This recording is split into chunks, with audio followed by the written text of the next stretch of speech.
Did it work? It didn't work. It Um, did. yeah, lovely. Okay, cool, man. Okay, welcome to the South African Coaches Conference. Here we have Baden Dowie, and Baden has been coaching in schools, coaching ultimate, that is, in schools for quite a long time. And this is what he has to say. So, Baden, please take it away. Great. Thank you, Tepo.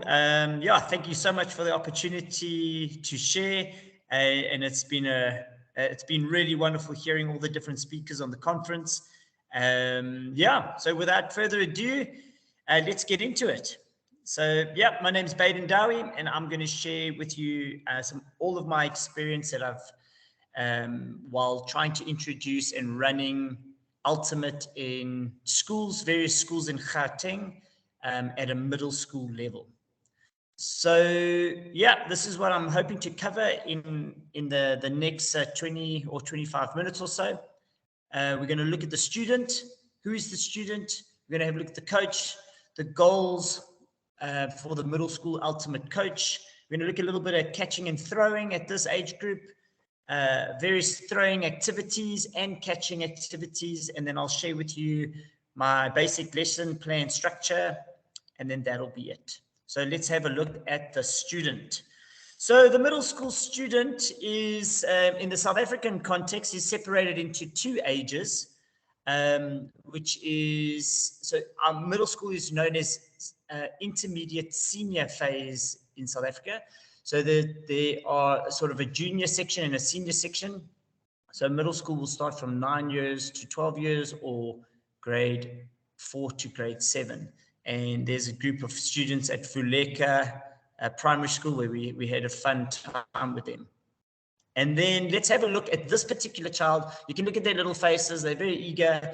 So, but what I'd like to share is a little bit of their social and physical development. So at age 9 to 12, grade 4 to 7, these little guys have just left the foundation phase of school. And so they have just started shifting from classes to classes, which are subject-specific classes. So they're moving to maths, they're moving to second language, they're moving to geography. At this age group, peer opinions really matter. Their friendships are starting to grow, and they are very important to them. Right and wrong and fairness and fair play is really, really important. And students are at this age very impressionable. So they look up to teachers, they look up to us as coaches, and they're looking for admiration, and they're looking for attention, and they're looking for praise from us. There's a bit of a controversial thing, but playground strong versus couch TV game strong.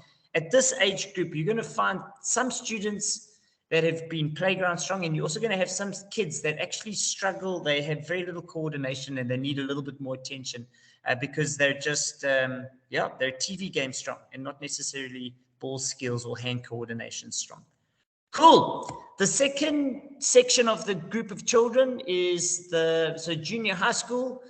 We're looking at age 14 to 16 and grade 8 to 9. So from grade 4 to grade 9, there's a large group of children, and there's a lot of changes happening within the child. And at this level, and this is a group of students at Redham House. These were grade 8s and 9s mixed. And let's have a look at their social and physical development. So, then again, age 13 to 16, grade 8 to 9. Now, these are the final 2 years of intermediate senior phase or middle school. It's the final 2 years before they start their grade 10 subject choice. So they're still going to about 11. It depends on what school you're at. It's between 11 and 12 subjects students are moving between. So identity forming is quite important for these little guys. They're also forming bonds within their peer group, either following, it's either the sporty kids or they're following groups of children and building friendships based on interest, either sport or TV games or whatever it might be, or subject related. Questions like, who am I? Where do I fit in? These are very important things for these little guys. And now this is where the difference is. So right and wrong is still important. However, at this age group, they're starting to experiment with it. They're pushing the boundaries. So you as a coach might have to wrestle with that, with this particular age group. You've got to lay down the boundaries. You've got to come up with agreements for how coaching sessions might have to play out. These kids are less impressionable by their coach and their teachers. Not that they are still impressionable, and they still want to look up for role models, and they still want to they look up to people older than them. However, they are more looking for impression via academically or sports via their peer group. So they're actually trying to get the intention and the thumbs up and the plus points from their peer group and their friends in their friend circle. So they might look for attention even in a negative way, just to get the right impression or the right idea from a friend. So that's tumultuous years, the adolescent years. They also often feel like they're the experts, so they don't take instruction well. Socially, they're more mature, and physically, they are pretty strong. They're much stronger, and they're able to play a higher level of sport because the coordination's there. They've been exposed to a variety of sports if they have gone through a good old South African school. All right, moving on. So this is the coach, in my opinion, needs to be a person who is quite close to age, closer to the age of the middle school student. So maybe the age 19 to 26. So they're either a senior high school student or they're starting varsity. Now that for me is the ideal student who's going to connect well and get good coaching with this age group of middle school. However, there's been many, many stories of coaches around the country and across the world where, where that age doesn't matter, but they can still connect and teach the kids the skills. Another person I thought is, which I have done, is a young at heart ultimate player. So someone who's just started playing ultimate, they want to grow their skills, but at the same time, they want to transfer the knowledge to younger people.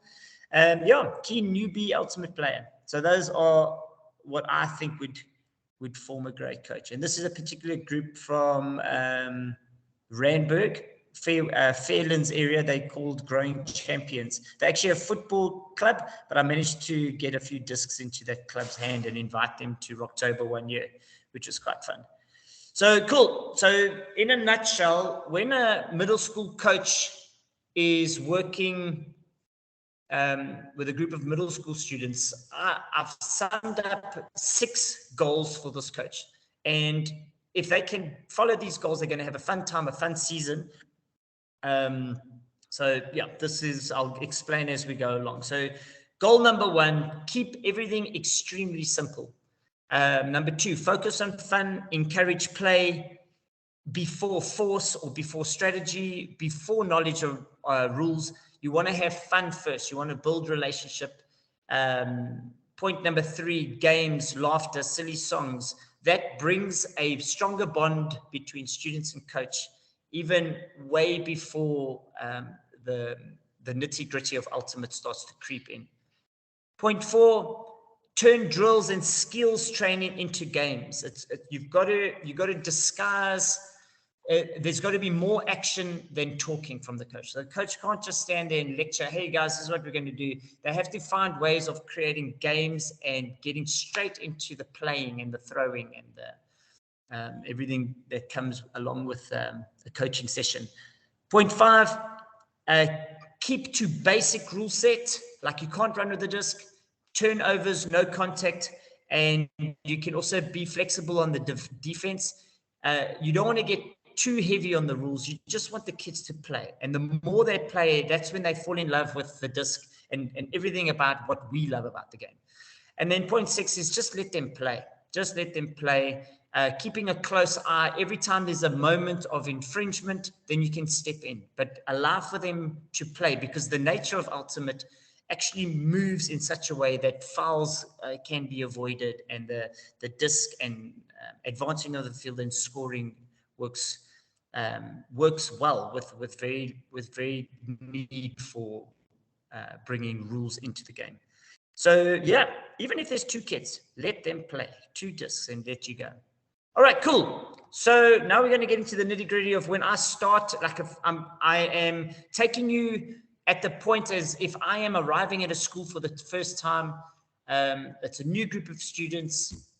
Disc awareness is imperative.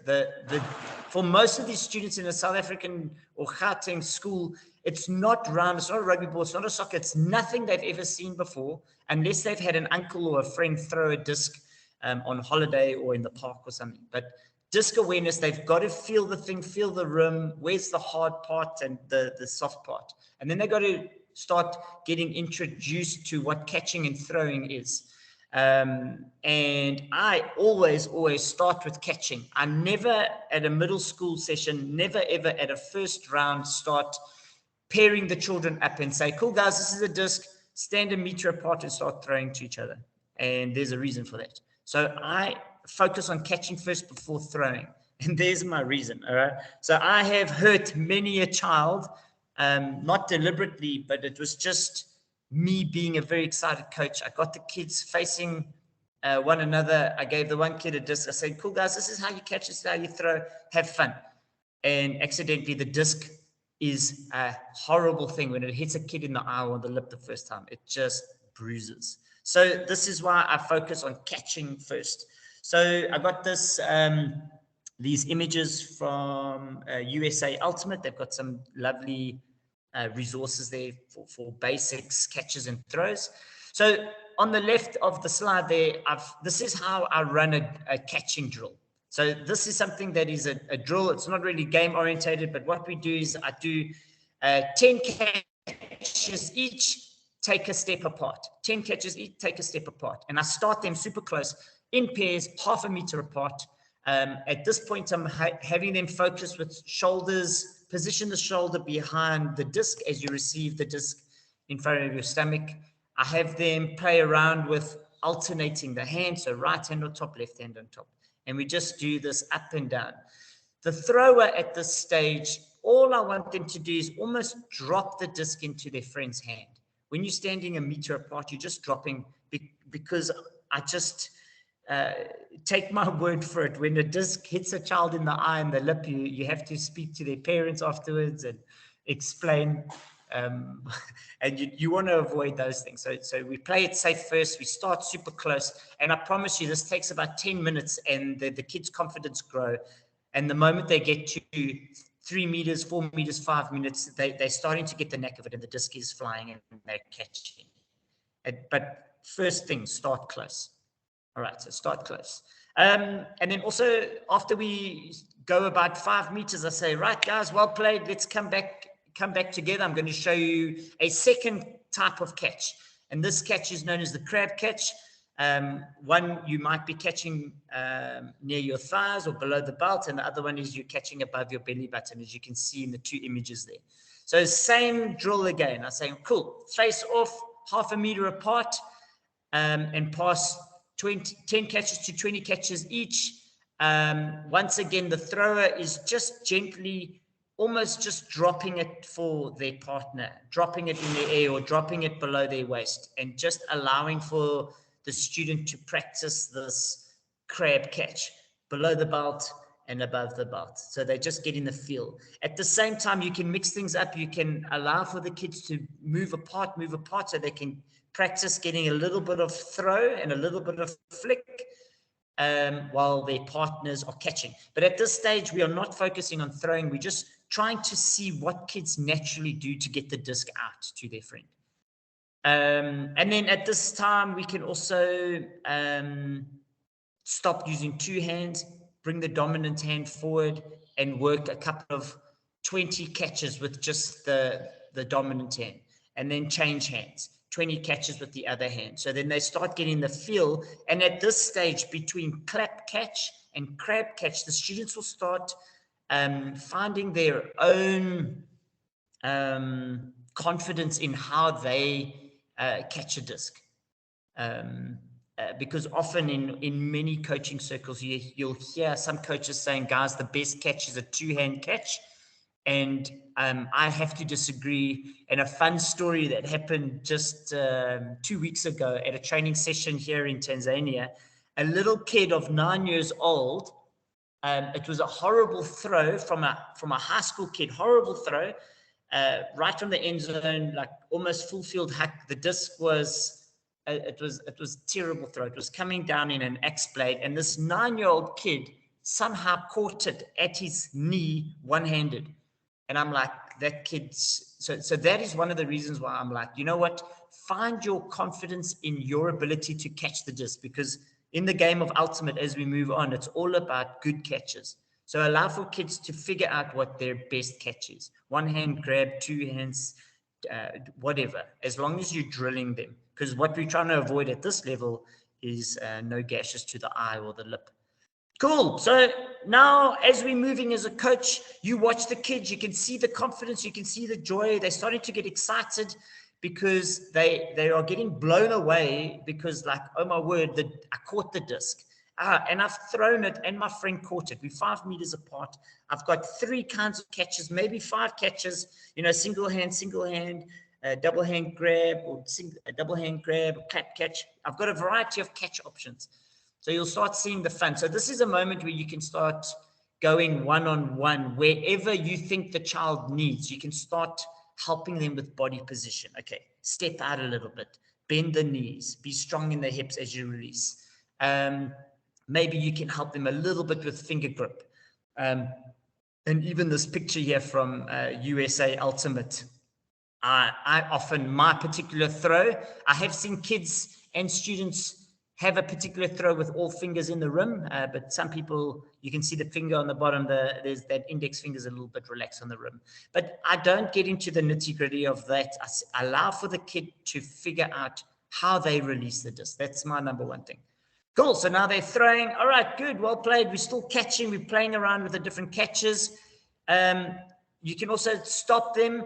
Now, I bring this slide in. This is often not my first session. This might come at session 2 or session 3. So week 3 of a new season training ultimate with middle school. I might later bring out the forehand while we do the drill again. So, but this is up to the coach. If you feel like, hey, these kids are so progressive, they're having so much fun, the backhand pass is nice and flat, it's spinning well, there's enough flick, spice it up a little and say, cool guys, this is the flick, this is what the forearm looks like. Cool, let's move on from that. All right, so while you're in the beginning, things are moving forward, elbow position.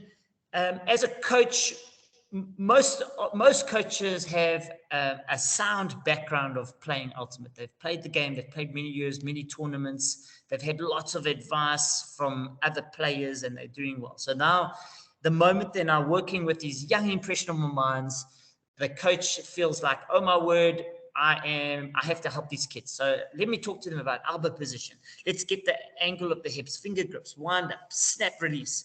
If you as a coach, you find yourself harping too much on this stuff, I encourage you to just pause, because if I rewind you to the goal of a middle school coach, it's to play games. And if you find yourself talking too much, then you need to hit the pause button and come back to those things later, because part of the coaching of a middle school student is you've got to trust the process, and these kids are going to get it.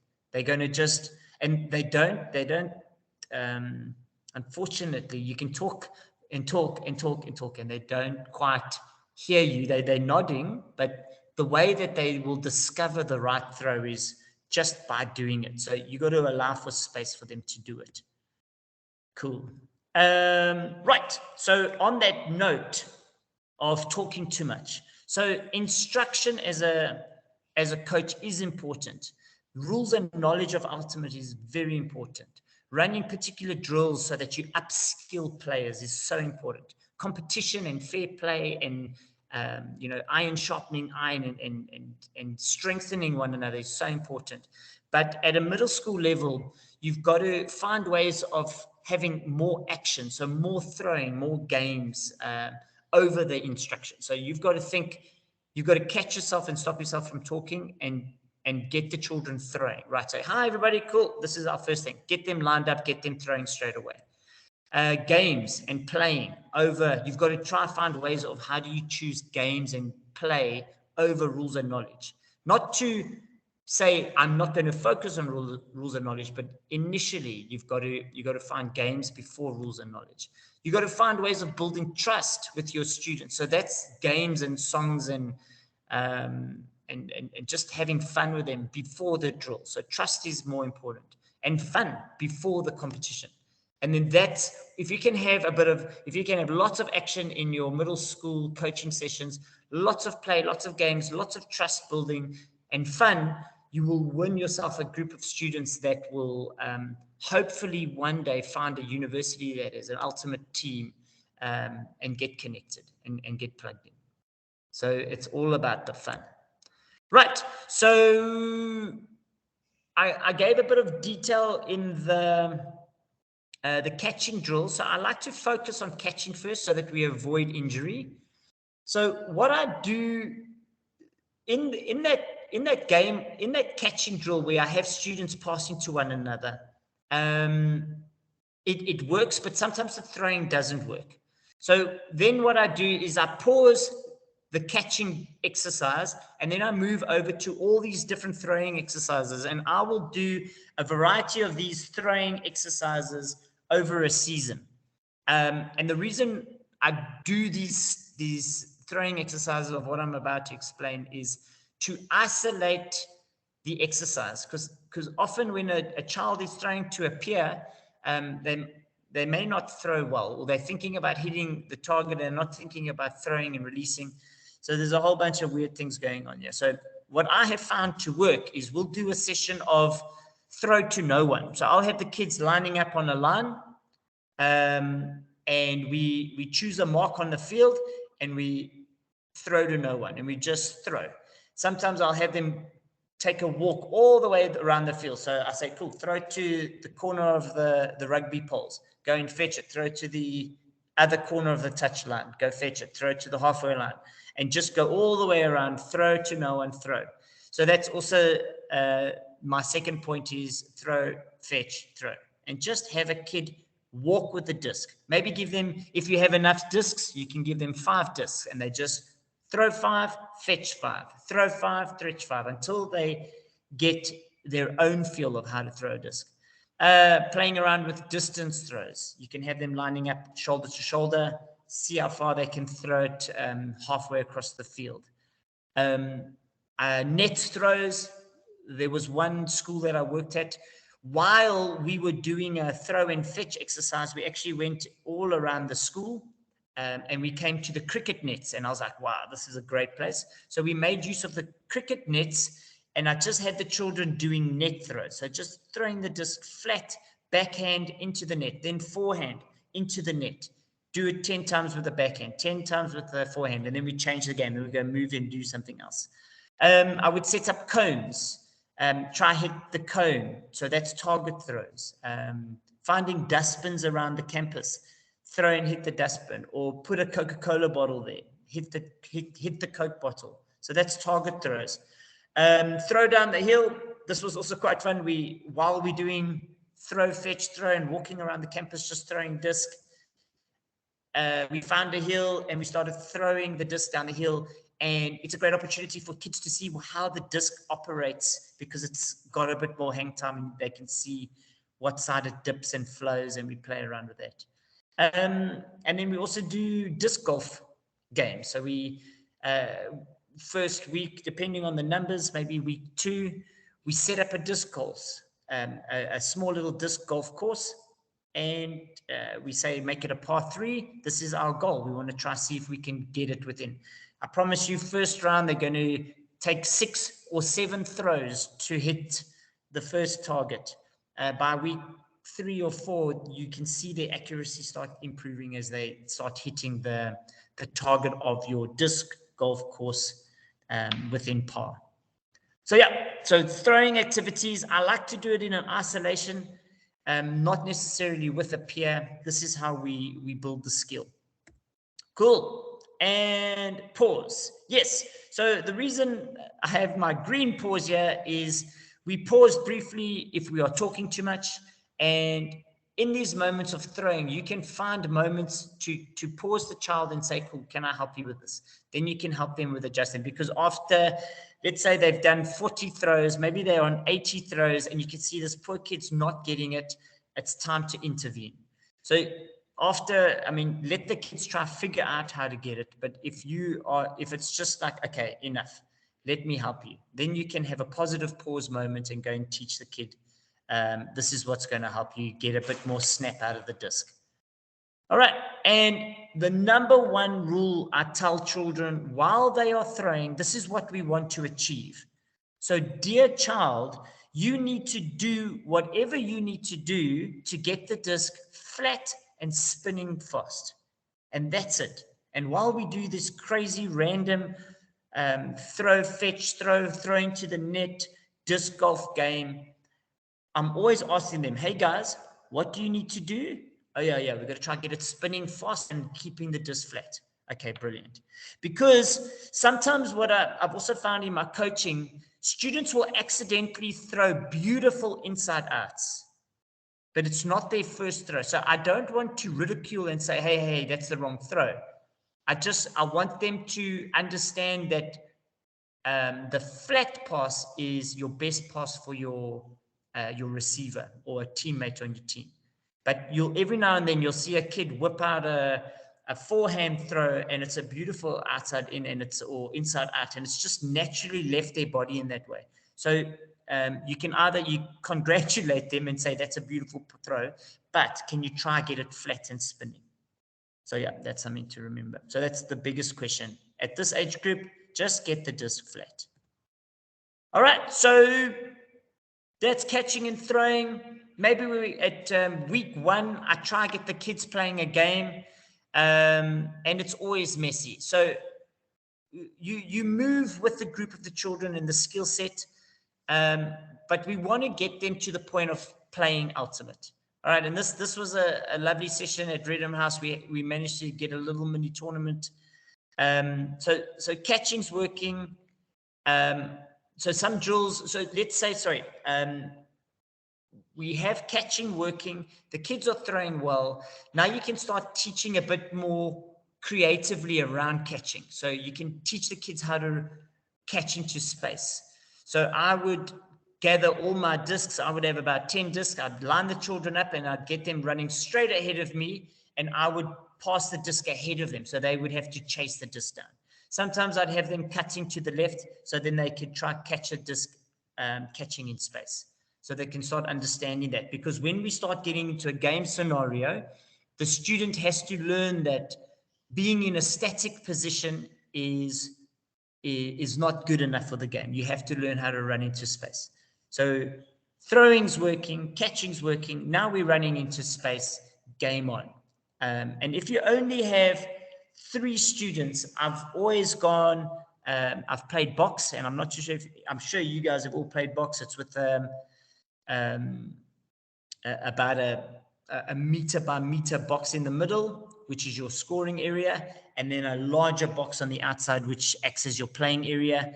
In order for a team to advance the center of the box to score, they have to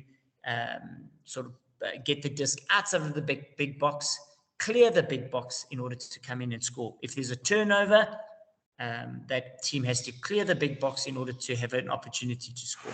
And then obviously if our students are enjoying it, they're inviting their friends, and we get to 4-on-4, that's when we can start playing ultimate, and we can set up a nice rectangular field, 2 end zones.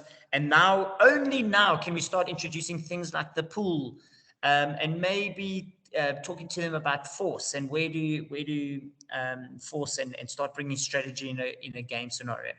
But in these early days of game, I often invite this student's quite close, but I often invite the students to be a disc space as well as a shoulder space.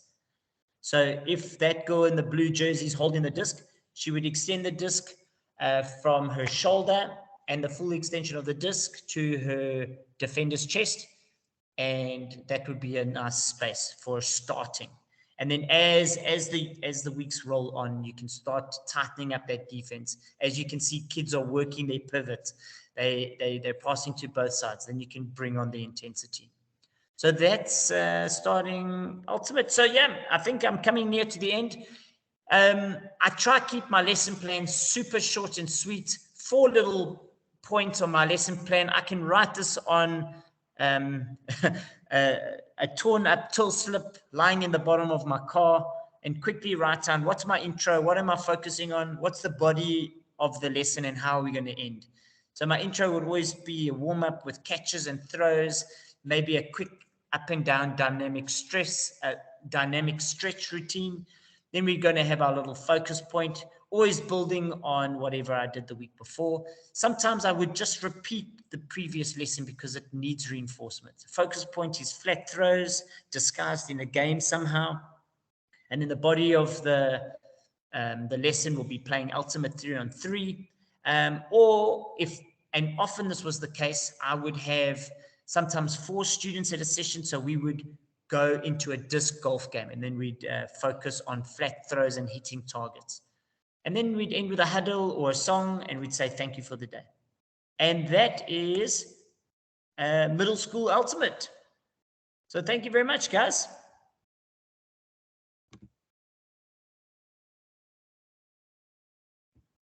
Thanks, Baden. Thank you very much. Really enjoyed your talk. Really enjoyed how things were sort of simplified, and there were also some practical stuff. So you just quickly have to go outside.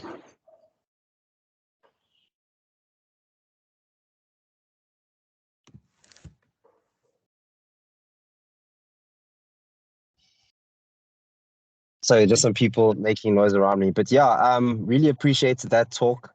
And something that I remembered from the last time we chatted was like, what advice would you have for someone that has just heard your talk? You know, they're passionate about ultimates and they want to get into schools. You know, can you take me through the types of challenges that you'll go through when you're getting into schools, and maybe some advice?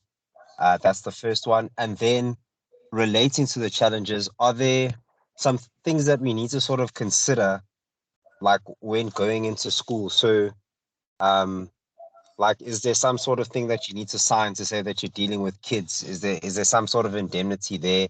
Is there a code of conduct or something when you do get into schools? So, where do you start is the first question, and the second one is there some sort of like code of conduct or some things you need to be wary of when dealing with children? Yeah, sure. I will do that. So I think number one, if you are an ultimate player and you're keen to get into coaching and specifically with this age group, I would advise that coach to go back to the school where they went, because there'll be relationship there. And there'll be connection because you've been at that school, and often if you are an alumni to a school, that school opens up the door, and schools are always happy to receive students back and you know and have past students just come back and give back in a way. So that's the first one. Is I would encourage people to go to their own school, but if maybe you didn't have such a great school experience, but you still want to coach middle school, there are ways of getting in touch with schools. And I suppose that's the second part of the question, is the kinds of challenges that you might face when getting into a school environment. And I've tried all kinds of ways. I've tried just picking up the phone, arriving at the school, making appointments with either the principal or the sports coordinator, and just having long chats, trying to figure out where can we get involved and how can we get plugged in. The actual most success I've ever had was just an email. So I sent an email and it landed in the sports coordinator's office, and it just so happened that this school was moving away from the school teachers running sports program, and they were actually looking for outsiders to run sports program for their students. So it was just happened to be, the right email sent at the right time. So some of the challenges that I found when, I suppose, knocking on the door, making phone calls, is the biggest challenge is a school is going to say to you, our calendar's too full. We run a super extensive sports program, and sorry, we don't have space for you. And so that's always the answer. A way around it is trying to identify if they run. So there was Redham House runs a program called Academy, where they have outsiders coming to invest in the school. So you want to look for schools that are, well, actually, you just want to look for a school that's open. If a school's telling you, look, we're too full, you're going to keep banging your head against the wall. And so I would say just move on to the next school. And there are a lot of schools looking for it. So if I could say your more traditional schools are saying no, thank you. But these sort of private schools that are popping up, like your Curos, Stain City, I don't know, even the Redham Houses, all those schools that are sort of 10 years old and less, those guys are not established. They don't have strong sports teams. They don't have the tradition and foundations of strong sports programs. So they are open to modern play or modern sports. So Ultimate gets right in there. So you got to just do a bit of fishing and try and hope for the best that you can land either a Friday afternoon or a spot in the timetable where the school is okay to let you in. And then if you get a thumbs up, the school's going to have to run you through a police clearance, and they will also take you through their safety policy. So every school has a safety policy for how teachers have to behave with students and with parents, and they have policies because they have to protect the kid at the school. So you as a coach will have to go through that process, and then once you get through the paperwork, you're pretty much in. And then once you're in, you're actually left to your own devices. You might have to connect with a head teacher who's looking after that program, but they actually, the students will meet you on the field and you can just run your program. I hope that answers. Yeah, that answers my question. Thank you very much, Baden. Yaku, JP, Justin, Peach, that is. Do you guys have any questions? I do have a question. In terms of longevity for an ultimate frisbee program, like it's great once we've gotten into a school and we've established stuff, but how do we keep it going? How do we sustain it? Do you have something to recommend for that? That's probably, that is the toughest thing. So I think in my experience, if the ultimate player happens to be an educator, that is, and they may be employed at the school, and that's how I got things going at Redham. If that is probably the best way to get the longevity, because you're there all the way and you can punt it, you can market it, you can sell it to the kids, you can address the students face to face, day to day at the school. That is your number one winner. Okay. Now, but I did have one good success I had 4 seasons at the American International School. And that was me not having, I didn't have any feet on the property. I only went there once a week. The sports coordinator advertised my flyer to the students and the parents. And for 4 seasons, which was a whole full year, we had students coming through every time, which was a huge success, which made me kind of have faith that an external service provider could make such a program work. Why did the program end there? Why did it not continue? So it's actually when was it? So we are currently, so the American International School is running their 3rd term currently. And she just didn't get signups this particular season. And she said, so sorry, not enough signups. I only had 2 signups. And so what happened there with an external service provider, the school charges the parents a fee, which myself and the sports coordinator had to discuss. And then we bill the parents. But in order for it to make it work to get either myself out there or another coach out there to the school, we needed to have at least 4 players. And so unfortunately, we just didn't have enough signups. So that one ended, and we're going to try again in when the school starts again in August. Okay.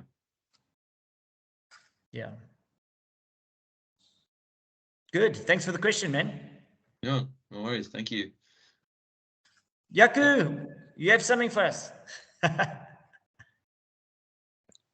Hi. No, pretty much you mentioned the one thing about the finances and the structures. I was curious about the pricing of the programming or the programs, but you kind of mentioned it, so I'm good. That's brilliant. Because it needs to be financially viable as well, and that for whoever runs it. So I was just curious as to how that is all structured.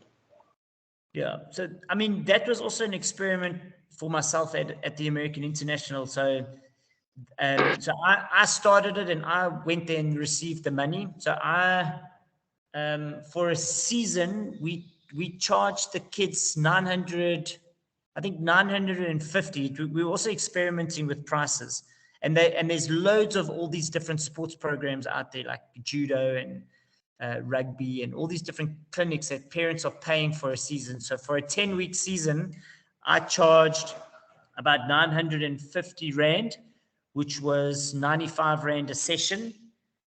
And I sort of looked after that in the beginning. But what I really wanted to try was to get another coach in there. So I experimented with an ultimate Frisbee coach, which actually fell short at, when I ran it in Redham House, I had Sarah, Kate, and Caleb, who were university students, and they ran a few sessions, and they got paid as a coach. So coaches were receiving anywhere between, I think, 150 to 290 bucks for an hour session as a sports coach. So we were playing around with those numbers. And yeah, when we succeeded, but then the hard part is the marketing and the sales. We didn't quite get the student buy-in to get this other level going.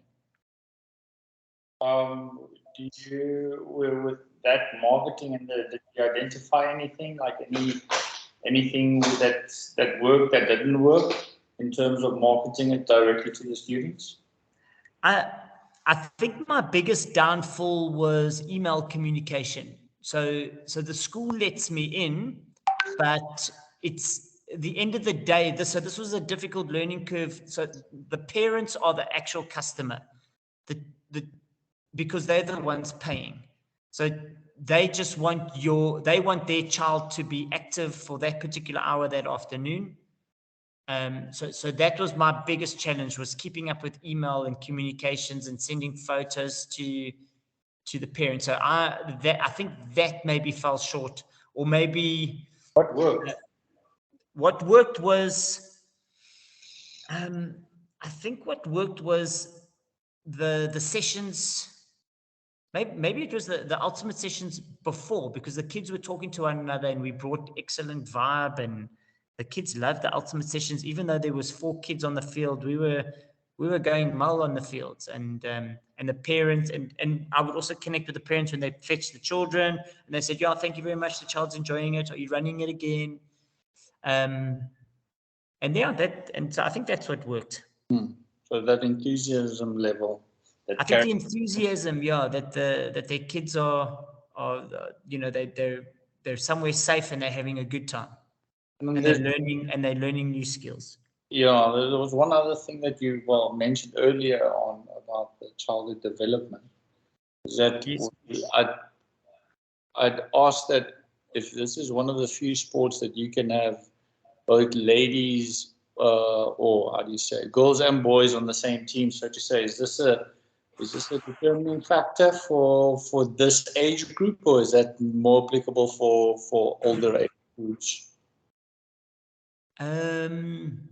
In your finding, I'm just curious. Yeah, I think not really. Hey, I think it's just it's a nice plus. Oh, okay. Yeah, it's not a big differentiator, unless unless it's a big plus point for a school. Okay. So if the school is really looking for more sports where that are co-ed and their boys and girls can like play together on the sports field, then it's a winning thing. But often the principals, when I shared that information, they kind of shrugged their shoulders, and maybe it's because they're in the mindset of, well, we have girls sports and boys sports. Okay, that's the way we do it. Oh, okay. All right. Yeah. Cool, man. Yeah, thanks. We've gone more than 25 minutes. Sorry. It happens, especially when we're enjoying the chats. And I must say, Baden really enjoyed the chats, stuff that I could definitely use as a university coach. But yes, that is all the time we have. So thanks again, Baden, for a lovely chat. Brilliant. Thank you, man.